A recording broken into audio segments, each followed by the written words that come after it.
నమస్కారం ప్రేక్షకులారా. ఇప్పుడు మిథున రాశి వాళ్ళకి జూలై నెల ఎట్లా ఉంటుంది అన్నది చూద్దాం. మిథున రాశి అనగా మనకి మృగశీర్ష నక్షత్రం 2వ పాదం 3వ పాదము, ఆరుద్ర నక్షత్రం, పునర్వసు నక్షత్రం 3 పాదాలు ఇవి ఉన్నాయి.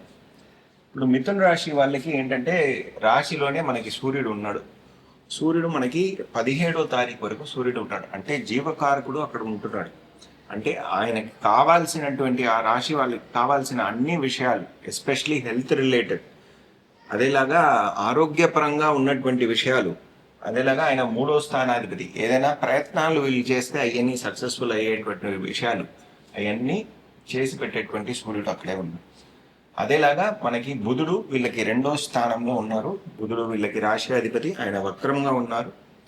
ఆయన మళ్ళీ 7వ తారీఖుకి మళ్ళీ పైకి వచ్చేస్తున్నారు, మిథున రాశికి వచ్చేస్తున్నారు, పునర్వసు నక్షత్రంలో ఉంటూ ఉన్నారు. 24వ తారీఖున వక్ర నివృత్తి అవుతున్నారు.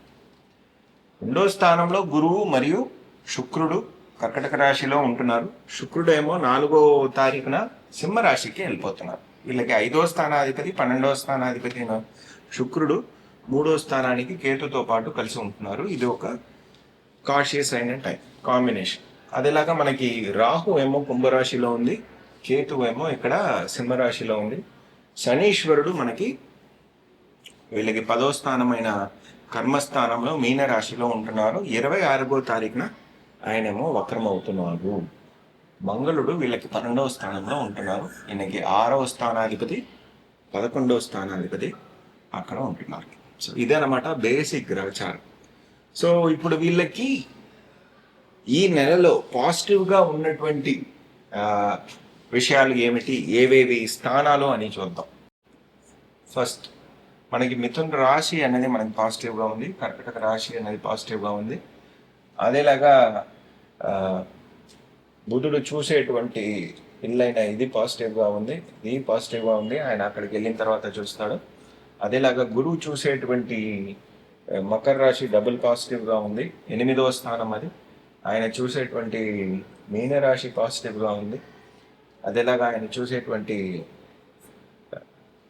వృశ్చిక రాశి పాజిటివ్గా ఉంది. ఇదంతా మనకి పాజిటివ్ అయిన విషయాలు. మంగళుడు వీళ్ళకి 12వ స్థానంలో ఉన్నారు. నెగటివ్ అని చెప్పేటప్పటికీ మనకి ఏవే స్థానాలు నెగటివ్గా ఉన్నాయి అన్నది మనం చూద్దాం. నెగటివ్గా ఉండేటువంటి స్థానాలు మనకి ఇది నెగటివ్, అదేలాగా ఇది నెగటివ్, అదేలాగా మనకి ఇది నెగటివ్, అదేలాగా ఇది నెగటివ్. సో ఇక్కడ పాజిటివ్ నెగటివ్ రెండు కలిసి ఉన్నటువంటి చోట్ల ఉన్నాయి. ఇది ఉంది మనకి. ఈ స్థానం అన్నది నెగటివ్ అయిపోతుంది 4వ తారీఖు తర్వాత, ఎందుకంటే శుక్రుడు అక్కడ కేతుతో పాటు కలిసి ఉండేటువంటి ఒక పరిస్థితి ఉంటుంది. సో ఇదన్నమాట మనకి బేసిక్ గ్రహచారంలో ఉన్నటువంటి పరిస్థితి, plus extra information. Extra information ఏమేమి ఉన్నాయంటే 17వ తారీఖున సూర్యుడేమో కర్కటక రాశికి వచ్చేస్తారు. అది 2వ స్లైడ్లో మనం చూద్దాం. అదేలాగా మనకి బుధుడేమో ఆల్రెడీ చెప్పాను మనకి మిథున రాశికి వెళ్ళిపోతారు. 24నేమో వక్ర నివృత్తి అయిపోతారు. అదేలాగా శుక్రుడు మనకి 4వ వీళ్ళకి ఇక్కడికి వచ్చేస్తారు సింహరాశిలో 4వ తారీఖున. 26వ తారీఖున మనకి శనీశ్వరుడు వక్రం అవుతున్నారు. ఇది ఒక ఇంపార్టెంట్ అయిన విషయం. ఈ శుక్రుడు సింహంలో కేతుతో పాటు కలవడం, శనీశ్వరుడు వక్రం అవ్వడం అన్నది ఇంపార్టెంట్ అయిన విషయం. జనరల్ కాషియస్ టైం అనేది 4వ తారీఖు నుంచి 7వ తారీఖు, అదేలాగా 16వ తారీఖు నుంచి 19వ తారీఖు. అందరికీ అన్ని రాశుల వాళ్ళకి కాషియస్గా ఉండాలి. ఎస్పెషలీ అమ్మాయిలు వాళ్ళందరూ కాషియస్గా ఉండాలి. ఎందుకంటే ఫెమినైన్ ఎనర్జీని చూపించేటటువంటి శుక్రుడు అదేలాగా చంద్రుడు ఇద్దరు ఏమో ఈ టైం పీరియడ్లో అఫెక్ట్ అవుతారు, అదేలాగా ఈ టైం పీరియడ్లో అఫెక్ట్ అవుతారు. సో ఈ టైం పీరియడ్లో మేజర్గా ఏదైనా మనం శుభకార్యాలు చేయాలి అనుకుంటే కొద్దిగా పోస్ట్పోన్ చేసుకోవడం మంచిది. జనరల్గానే చెప్పాలంటే 4వ తారీఖు నుంచి 18వ తారీఖు వరకు ఉన్నటువంటి టైం మేజర్ డెసిషన్స్ ఏమి తీసుకోకుండా ఉంటే, శుభకార్యాలు ఏమి ఆ టైం పీరియడ్లో చేయకుండా ఉంటే మంచిది. సరే, ఇప్పుడు మిథున రాశి వాళ్ళకి ఎట్లా ఉంది అన్నది చూద్దాం. మిథున రాశి వాళ్ళకి ఫస్ట్ ధన ప్రాప్తి, కుటుంబంలో ఉన్నటువంటి ప్రాబ్లమ్స్ అన్నీ సాల్వ్ అవడం, అన్ఎక్స్పెక్టెడ్ ఫండ్ ఫ్లో సిచ్యువేషన్స్ అన్నది వీళ్ళకి వచ్చేటువంటి అవకాశాలు బాగుంది. ఎందుకంటే వీళ్ళకి 2వ స్థానం బాగుంది, 8వ స్థానం బాగుంది. 8వ స్థానం బాగుంది అనగానే మనకి ప్రెగ్నెన్సీ రిపోర్ట్స్ అనేది పాజిటివ్గా వచ్చేటువంటి ఆ, విషయాలు కూడా ఉంటుంది. అదేలాగా మనకి ఇన్సూరెన్స్ డబ్బులు, ఇండైరెక్ట్ సోర్స్ ఆఫ్ ఇన్కమ్ అనేది ఎవరికైనా అప్పించారు చాలా రోజుల తర్వాత ఆయన రిటర్న్ ఇవ్వడం, లేకపోతే ఇన్సూరెన్స్ డబ్బులు రావడం, లేకపోతే ఏంజల్ ఇన్వెస్టర్స్ రావడం, ఇటువంటి విషయాలు, లేకపోతే మనకి లైఫ్ పార్ట్నర్ దగ్గర నుంచో బిజినెస్ పార్ట్నర్ దగ్గర నుంచో ఇన్కమ్ అన్నది రావడం అన్నది ఒక పాజిటివ్ అయిన విషయం. బేసిక్గా హెల్త్ అన్నది వీళ్ళకి బెటర్ అయిపోతుంది. వీళ్ళు ఆలోచించే విషయాలన్నీ సక్సెస్ అయ్యేటువంటి ఒక పరిస్థితి అనేది ఈ టైం పీరియడ్లో తగ్గుతుంది. గురువు ఒక దృష్టి మనకి 10వ స్థానమైన మీన రాశిలో ఉంటూ శనీశ్వరుని చూస్తూ ఉండగా మనకి డాక్యుమెంటేషన్స్ ఏదైనా చేయొచ్చు. ఇల్లు కొనడం అన్నటువంటి విషయాలు వీళ్ళకి ఈ టైం పీరియడ్లో జరిగే అవకాశం ఉంది. ఎప్పుడు బుధుడు ఇక్కడికి వెళ్ళిపోతారో 7వ తారీఖు తర్వాత ప్రాపర్టీస్ కొనడం, కొత్త చదువులు ప్రారంభించడం, లేకపోతే ఏదైనా ఈ విషయాలు ప్రాపర్టీస్ కొనడం, కొత్త విషయాలు ప్రారంభించడం, అమ్మగారు ఒక ఆరోగ్యం అనేది బెటర్ అవడం, బిజినెస్ పరంగా కొత్త విషయాలు చేయడం, డాక్యుమెంట్స్ సైన్ చేయడం, డీట్స్ సైన్ చేయడం, ఇటువంటి విషయాలు వీళ్ళు చేసే అవకాశాలు ఈ టైం పీరియడ్లో ఉంది. కాకపోతే ఏంటంటే వీళ్ళు మేజర్గా చూసుకోవాల్సింది ఏమిటి అంటే వీళ్ళ పిల్లల ఒక ఆరోగ్యం అన్నది వీళ్ళు చూసుకోవాలి. 5వ స్థానాధిపతి శుక్రుడు, ఆయన ఏమో 3వ స్థానంలో వెళ్ళి కూర్చుంటాడు, కేతుతో పాటు కలిసి ఉంటాడు. ఆ 19 తారీఖు వరకు ఉన్నటువంటి సమయం వాళ్ళ ఆరోగ్యం అనేది కొద్దిగా చూసుకోవాలి. ఏదైనా లాంగ్ డిస్టెన్స్ ట్రావెల్ కానీ, షార్ట్ డిస్టెన్స్ ట్రావెల్ కానీ, రాత్రిపూట ట్రావెల్ కానీ ఎటువంటి విషయాలు చేయకుండా ఉండడం వీళ్ళకి మంచిది. ఆ టైం పీరియడ్లో వీళ్ళ రిలేషన్షిప్ ఫ్రెండ్స్తో పాటు ఉండేటువంటి రిలేషన్షిప్ కూడా వీళ్ళు చూసుకోవాలి. వీళ్ళు కమ్యూనికేట్ చేసేది ఏమిటి అన్నది ఒక క్లారిటీతో కమ్యూనికేట్ చేయాలి. ఈ అన్ని విషయాలు వీళ్ళు చూసుకోవాలి.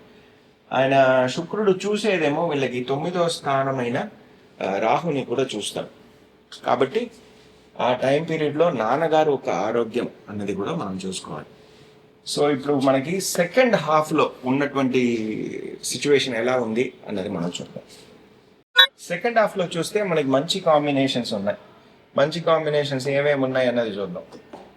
బెస్ట్ కాంబినేషన్ అన్నది మనకి సూర్యుడు గురువు కలిసి ఉండడం అన్నది ఒక సూపర్బ్ అయిన కాంబినేషన్ మనకి దొరుకుతుంది. సూర్యుడు గురువు కలిసి ఉండడం అన్నటువంటి విషయాలు మనకి కుటుంబంలో ఒక మంచి విషయం అన్నది తగ్గుతుంది. యాన్సిస్ట్రల్ ప్రాపర్టీ కావచ్చు, ఫండ్ ఫ్లో సిచ్యువేషన్ బెటర్ అవ్వడం కావచ్చు, ఇటువంటి విషయాలు జరగవచ్చు.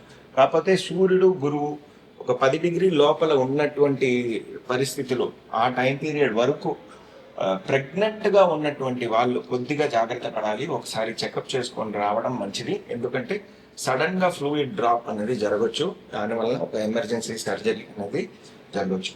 అందరికీ మిథున రాశి వాళ్ళకని మాత్రం కాదు, అందరికీ ఈ విషయాలు ఉండొచ్చు. సో అది మాత్రం చూసుకోవాలి. అదేలాగా మనకి సూర్యుడు శుక్రుడు ఈ స్థానంలో ఎక్స్చేంజ్డ్ హౌసెస్ అటువంటి ఒక విషయంలో మనకి ఉన్నప్పుడు, మనకి సూర్యుడేమో కర్కటక రాశిలోను, శుక్రుడేమో ఇక్కడ ఉన్నప్పుడు చంద్రుడితో పాటు ఉన్నటువంటి ఒక పరిస్థితి అనేది ఉంటే కొద్దిగా కంటి ప్రాబ్లమ్స్ అనేది రావచ్చు. అది మాత్రం వీళ్ళు చూసుకోవాలి. సెకండ్ హాఫ్ అన్నది వీళ్ళకి బాగుంది. లోన్ ఫెసిలిటీస్ అన్నది వీళ్ళకి ఫస్ట్ హాఫ్ నుంచే వచ్చేటువంటి అవకాశాలు బాగుంది. ఎందుకంటే మంగళుడేమో 6వ స్థానాన్ని చూస్తున్నారు. లీగల్ కేసెస్, లోన్ ఫెసిలిటీస్, ఎంప్లాయీస్కి మంచిగా ఉండడం, అదేలాగా వీళ్ళకి ఏదైనా కోర్ట్ కేసులు ఏదైనా ఉంటే అది ఫటాఫట్ అన్న తొందరగా అయిపోవడం, ఇటువంటి విషయాలు జరుగుతుంది. మంగళుడు ఒక దృష్టి ఇక్కడ కూడా ఉంది కాబట్టి కొద్దిగా జాగ్రత్త పడాలి. వీళ్ళ చెల్లెళ్ళు, వీళ్ళ తమ్ముళ్ళు ఒక ఆరోగ్యం గురించి వీళ్ళు చూసుకోవాలి. వీళ్ళకి సపోర్ట్ సిస్టమ్గా పిల్లర్గా ఎవరెవరు ఉంటున్నారో వాళ్ళ ఆరోగ్యం, వాళ్ళ బెటర్మెంట్ అది కూడా మీరు చూసుకోవాల్సిన ఒక పరిస్థితి అనేది ఈ టైం పీరియడ్లో ఉండొచ్చు. 11వ స్థానాధిపతి 6వ స్థానాధిపతి మనకి 12వ స్థానంలో ఉన్నారు అంటే మనకి ఒక ఎక్స్పెండిచర్, ఎస్పెషలీ ఇంట్లో పెద్దల గురించి మనం ఒక ఎక్స్పెండిచర్ అనేది చేసే అవకాశాలు ఈ టైం పీరియడ్లో ఉంది. శుభ ఎక్స్పెండిచర్గా కూడా కావచ్చు. అదేలాగా వచ్చే ఇన్కమ్ ఎంత ఉందో అంతకి అంత ఈక్వల్గా మనకి ఎక్స్పెండిచర్ కూడా అయ్యే అవకాశం అన్నది ఉంది. 26వ తారీఖు తర్వాత మనకి శనీశ్వరుడు వక్రమైపోతాడు.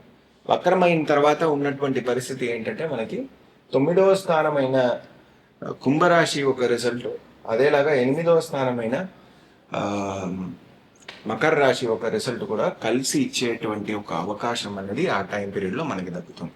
సో 9వ స్థానాధిపతి అంటే మనకి రావాల్సిన భాగ్యాలు ఏమేమి ఉన్నాయో అవన్నీ వస్తాయి. ఫారిన్లో వెళ్ళి చదువుకోవాలి అనుకునే వాళ్ళకి పాజిటివ్ రిజల్ట్స్, నాన్నగారి దగ్గర నుంచి మనకి రావాల్సిన విషయాలు ఏమేమి ఉందో అవన్నీ వస్తుంది. అదేలాగా మనకి రీసెర్చ్ ఓరియంటెడ్ స్టడీస్ దేనికైనా వెళ్తున్నారంటే దాంట్లో సక్సెస్. 8వ స్థానాన్ని కూడా ఇన్ఫ్లుయెన్స్ చేసేటప్పటికి మనకి ఇండైరెక్ట్ సోర్స్ ఆఫ్ ఇన్కమ్ అనేది 100% అనేది 26వ తారీఖు తర్వాత మనకి 100% వచ్చే అవకాశాలు బాగుంది. ఆయన చూసేది 10వ స్థానాన్ని కూడా. సో గురువు ఒక ఇల్లు మా దగ్గర నుంచి మనకి వచ్చేటువంటి విషయాలు అన్నీ పాజిటివ్గా వస్తుంది. పెళ్లి కుదిరే అవకాశాలు కూడా వీళ్ళకి బాగుంది. ఎందుకంటే వీళ్ళకి 7వ స్థానాన్ని ఆల్రెడీ బుధుడేమో చూస్తూనే ఉంటున్నారు. మనకి 7వ తారీఖు నుంచి మనం ప్రారంభిస్తే ఫుల్గా మనకి బుధుడేమో 7వ స్థానాన్ని చూస్తూనే ఉన్నారు. కాబట్టి మనకి పెళ్లి కుదిరే అవకాశాలు, పార్ట్నర్షిప్ కుదిరే అవకాశాలు, బిజినెస్లో పార్ట్నర్షిప్ గురించి చూసే వాళ్ళకి అవన్నీ కుదిరే అవకాశాలు బాగుంది. వీళ్ళకి జనరల్ రెమెడీ ఏదైనా ఉంది అంటే వీళ్ళు ఏం చేసుకోవాలి, మేజర్గా వీళ్ళు చేసుకోవాలి ఏమిటి అంటే ఈ 2 గ్రహాలకి వీళ్ళు ప్రీతి చేసుకోవాలి. శుక్రుడు మరియు మంగళుడు వీళ్ళిద్దరికీ మంచి క్షేత్రం అంటే చాముండేశ్వరి క్షేత్రం, లేకపోతే గుడి మీద ఉన్నటువంటి అమ్మవారి గుడులు ఏమున్నా అక్కడికి వెళ్ళి రావడం. అది మనకి సండే రోజున, లేకపోతే మనకి శుక్రవారం రోజున, లేకపోతే మంగళవారం రోజున వెళ్ళి రావడం వీళ్ళకి మంచి రిజల్ట్స్ అనేది ఇస్తుంది.